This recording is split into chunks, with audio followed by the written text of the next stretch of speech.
Ya, shalom, selamat pagi Bapak Ibu yang dikasihi Tuhan. Bersyukur pada hari ini Tuhan terus menolong dan menyertai kita. Bapak Ibu yang di rumah, apa kabarnya pada hari ini? Nah, kita bersama-sama akan merenungkan satu bagian firman Tuhan sebagai bentuk penyembahan kita di dalam persekutuan Komisi Usia Emas yang harusnya hari ini kita adakan bersama-sama, tetapi biarlah ketika kita di rumah kita juga tetap bersekutu di hadapan Tuhan.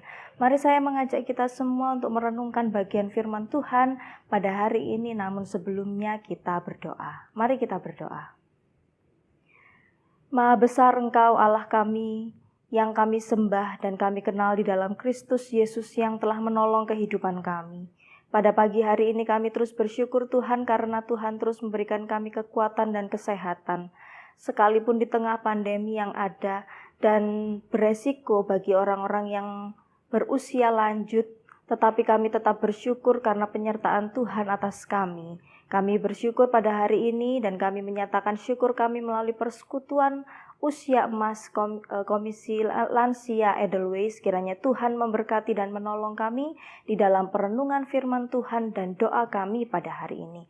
Terima kasih Bapa di surga, sertailah kami pada hari ini belajar akan kebenaran firman-Mu. Di dalam nama Tuhan kami Yesus Kristus kami berdoa. Amin.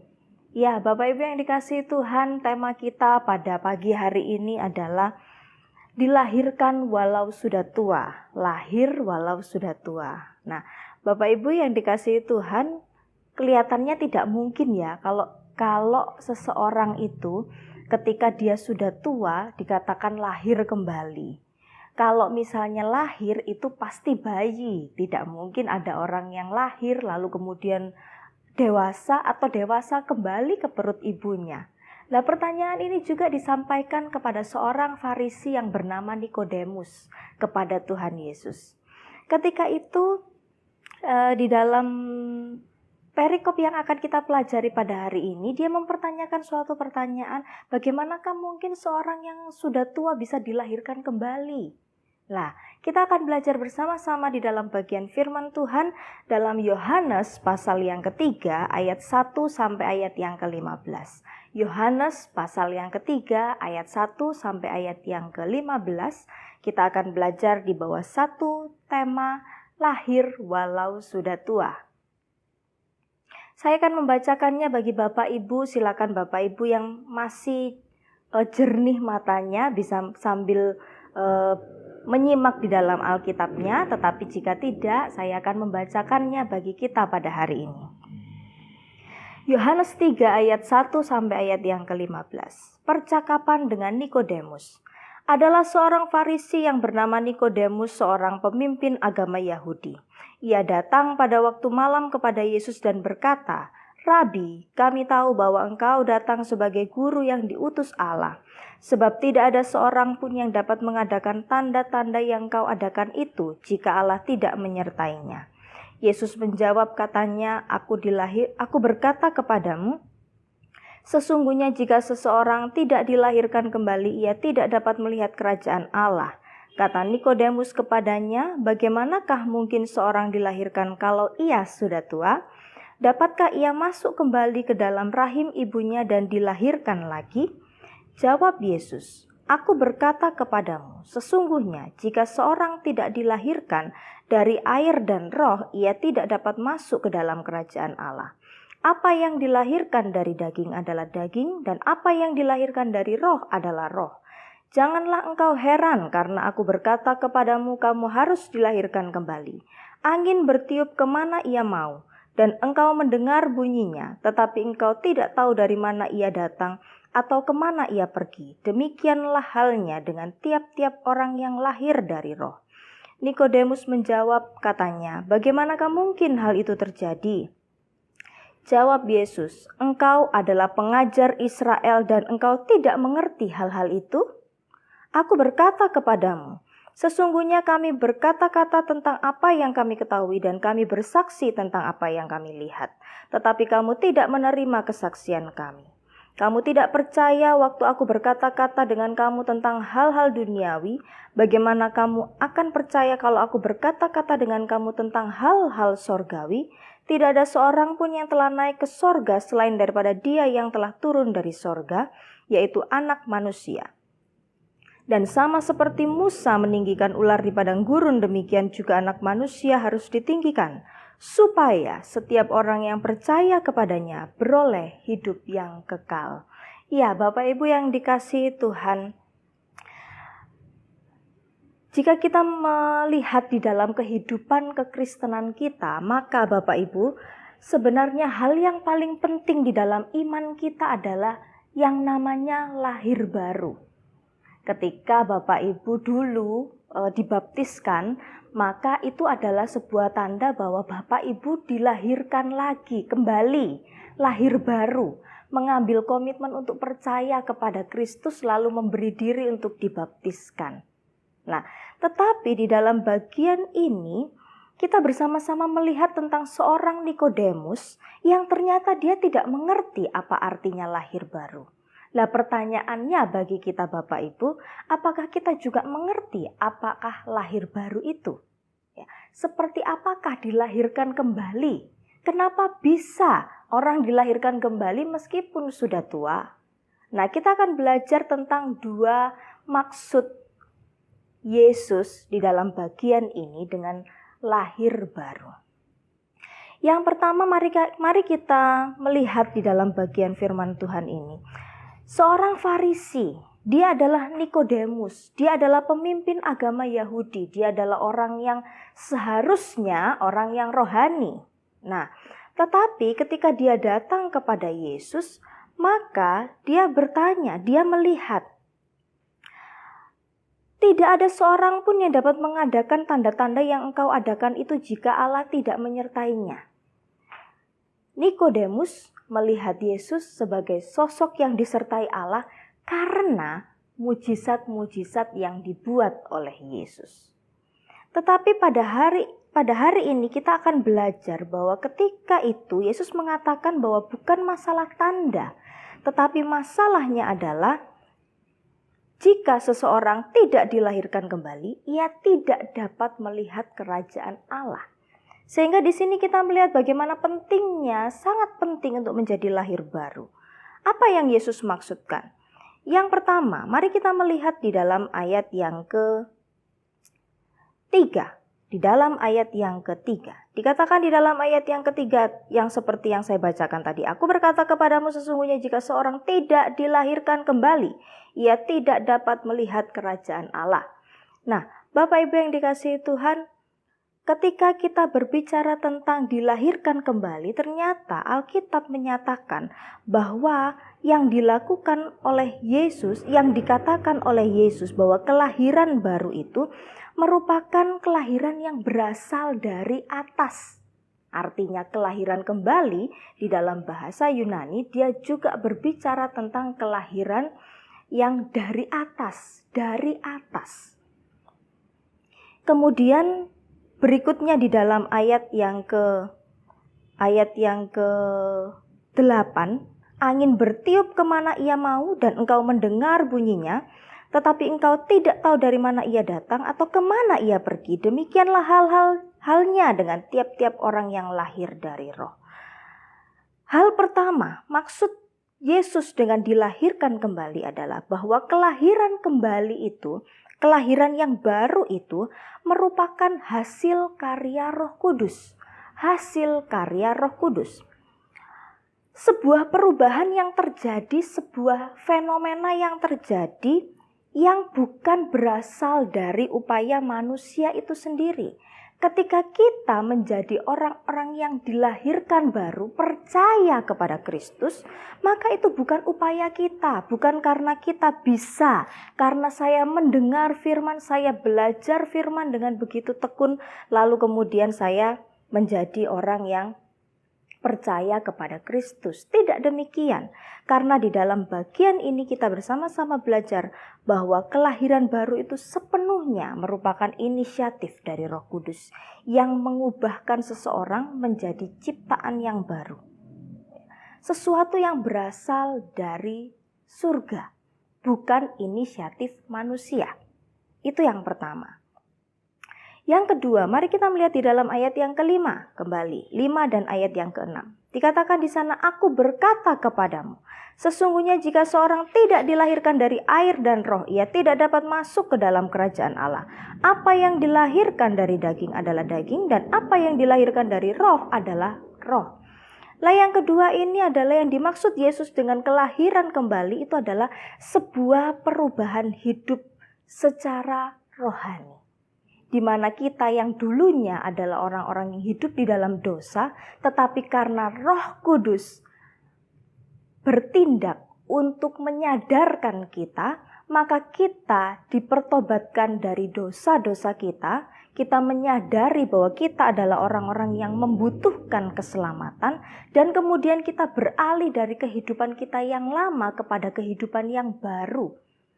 Perubahan bukan secara fisik yang kemudian kita harus masuk kembali ke dalam perut ibu kita lalu dilahirkan kembali. Bukan. Tetapi sebuah perubahan hidup yang terjadi secara rohani. Iman kita, pikiran kita, hati kita diubahkan oleh Roh Kudus. Yang kemudian membawa kita untuk percaya kepada Kristus, dan yang kemudian di dalam percaya kita kepada Kristus, kita melakukan sesuatu, yaitu mengerjakan dengan taat kebenaran-kebenaran yang Kristus ajarkan di dalam firman-Nya. Pada waktu itu Nikodemus salah memahami, sehingga dia bertanya, bagaimana mungkin seseorang dilahirkan?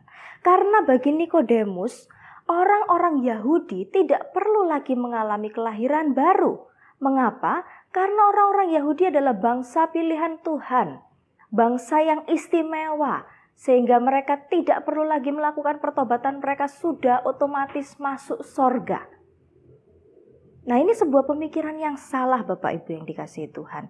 Karena di dalam bagian ini Yesus menegur Nikodemus dengan mengatakan bahwa apapun suku orang itu, ketika dia tidak dilahirkan di dalam air dan di dalam roh, maka dia belum diselamatkan.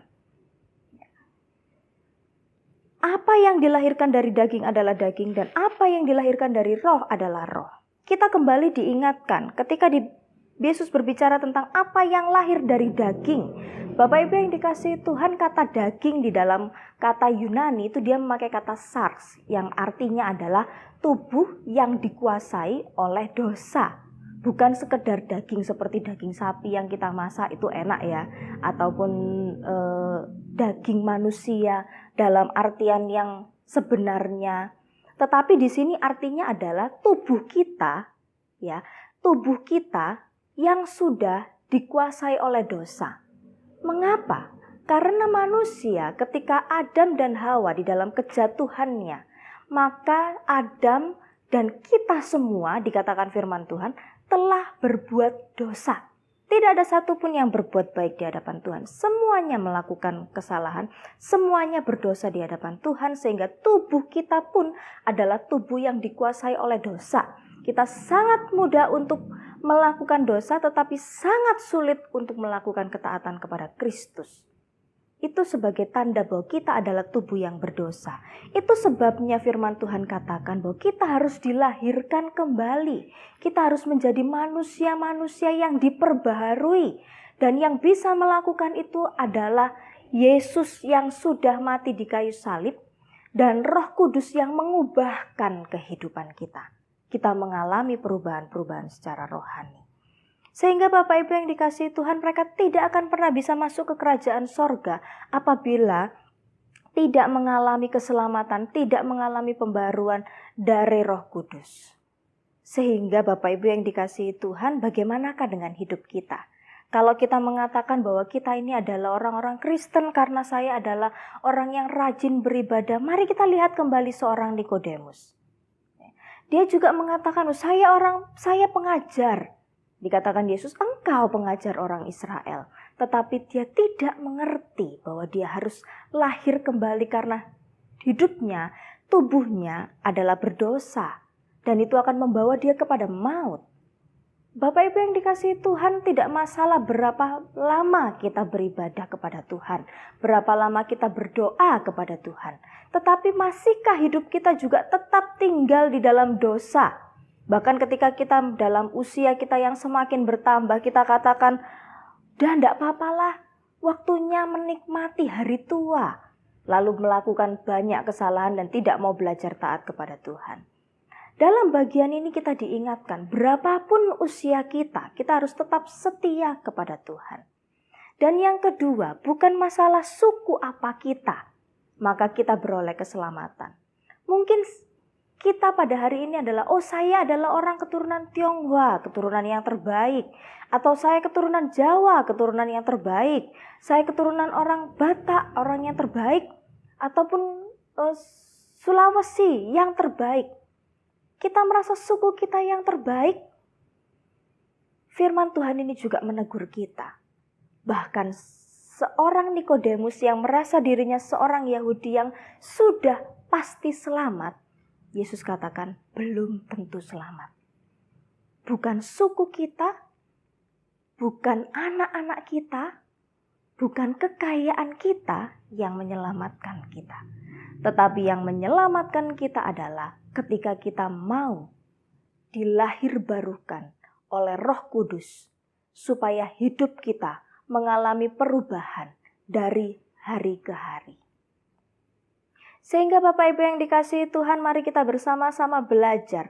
Lahir baru itu merupakan pekerjaan Roh Kudus bagi tiap kita. Maka berdoalah kepada Tuhan supaya Tuhan terus menolong kita. Apakah kita adalah orang yang sudah benar-benar lahir baru? Biarlah kita berdoa kepada Tuhan untuk meriksa kembali kepada diri kita. Apakah saya orang yang sudah menyatakan diri sebagai percaya kepada Kristus? Meskipun saya ke gereja bertahun-tahun, tapi apakah hidup saya juga hidup yang mau melawan dosa? Jika belum, mungkin kita belum mengalami lahir baru. Maka marilah kita berdoa dan kita percaya bahwa Roh Kudus akan mengubahkan kita. Yang kedua, yang paling penting di dalam kehidupan kita adalah bagaimana hati, pikiran, dan iman kita dibawa mengalami perubahan-perubahan ke arah Kristus. Bukan masalah penampilan kita. Bukan masalah kesehatan kita yang mungkin menurun. Bukan masalah kulit kita yang dulu kencang sekarang kendor. Bukan masalah pendengaran kita yang mungkin sudah mulai berkurang. Tetapi bagaimana perubahan itu, Roh Kudus itu bekerja di dalam hati kita. Menjadikan perkataan kita adalah perkataan berkat. Menjadikan tindakan kita adalah tindakan yang memberi teladan bagi orang lain. Kiranya Tuhan menolong kita bisa dilahirbarukan sekalipun kita sudah tua. Dan ketika kita lahir baru, kita juga akan terus mengalami perubahan hidup kepada Kristus, meskipun kita juga semakin bertambah usia. Biarlah seperti padi, makin tua makin merunduk. Ya, tetapi juga makin tua makin diperbaharui. Seperti Paulus juga katakan, tubuh kita boleh makin merosot, tetapi hati kita diperbarui tiap-tiap hari sehingga semangat terus ada, sukacita terus ada, sekalipun badan kita mungkin sudah encok ya. Kemudian kita sering sakit kepala atau banyak hal-hal yang lain yang kita rasakan dalam usia tua kita. Tetapi biarlah sukacita itu Tuhan masih berikan bagi kita. Kiranya Tuhan memberkati kebenaran firman Tuhan. Saya rindu mengajak Bapak Ibu sekalian menutup perenungan kita di dalam doa, sekaligus berdoa syafaat. Mari kita berdoa. Bapa di dalam kerajaan surga, terima kasih untuk kebenaran firman Tuhan. Kiranya boleh menolong kami Bapa, supaya kami menjadi orang-orang yang diperbaharui dari hari ke hari. Kami mempertanggungjawabkan komitmen kami sebagai orang-orang yang lahir baru dengan hidup taat kepada Tuhan. Kami juga memohon pertolongan-Mu Tuhan, kerinduan kami boleh beribadah seperti biasa di gereja, kerinduan kami bersama, tetapi kami juga melihat kondisi Jawa Timur khususnya masih dalam zona merah, yang mungkin akan menjadi kendala bagi kami untuk beribadah. Tuhan tolonglah, sembuhkanlah para pasien yang saat ini terbaring sakit karena COVID-19, dan juga tolonglah supaya keadaan di Jawa Timur ini khususnya membaik sehingga kami boleh kembali beribadah. Tuhan, kami juga berdoa kiranya Tuhan menolong tiap kami supaya kami tetap hidup di dalam Tuhan sekalipun kami harus beribadah secara mandiri. Mungkin ada di antara kami yang terkendala tidak memiliki HP atau tidak bisa memutar video-video khotbah secara online. Tuhan, tolonglah kami supaya iman kami tetap terjaga di dalam Tuhan. Tuhan memberikan kami jalan keluar untuk bisa belajar akan kebenaran firman-Mu. Dan tiap kami yang beribadah bisa beribadah secara online. Tuhan juga tolong supaya iman kami terus bertumbuh, hati kami tetap mencintai Tuhan, dan semangat kami terus-menerus dibangun di dalam Tuhan. Terima kasih Bapa di surga. Berkatilah kami kekuatan dan kesehatan, berkati juga pengurus usia emas, pembina, dan tiap kami sebagai anggota lansia supaya kami beroleh pertolongan dari Tuhan. Terima kasih Bapa di surga, terpujilah Engkau Allah yang hidup. Kami menyatakan penyembahan kami di hadapan Tuhan dan kami bersyukur untuk firman Tuhan sudah memberkati kami. Ini doa kami yang kami alaskan demi nama Tuhan kami, Yesus Kristus, Juru Selamat kami yang hidup. Amin. Mari kita tetap tunduk kepala, kita akan bersama-sama menerima berkat Tuhan. Kiranya kasih karunia dari Allah Bapa kita, damai sejahtera di dalam Kristus Yesus, kekuatan dan persekutuan dari Allah Roh Kudus, menyertai setiap kita dari saat ini hingga Tuhan Yesus datang kembali. Amin.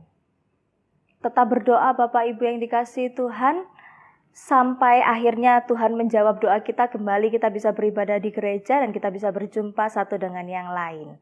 Lebih daripada itu, marilah kita belajar tetap setia dan meneladankan hal-hal yang baik kepada anak-anak kita, kepada cucu-cucu kita. Kiranya Tuhan memberkati kita bersama. Selamat hari Rabu dan selamat melakukan aktivitas di dalam cinta kasih Tuhan. Tuhan memberkati.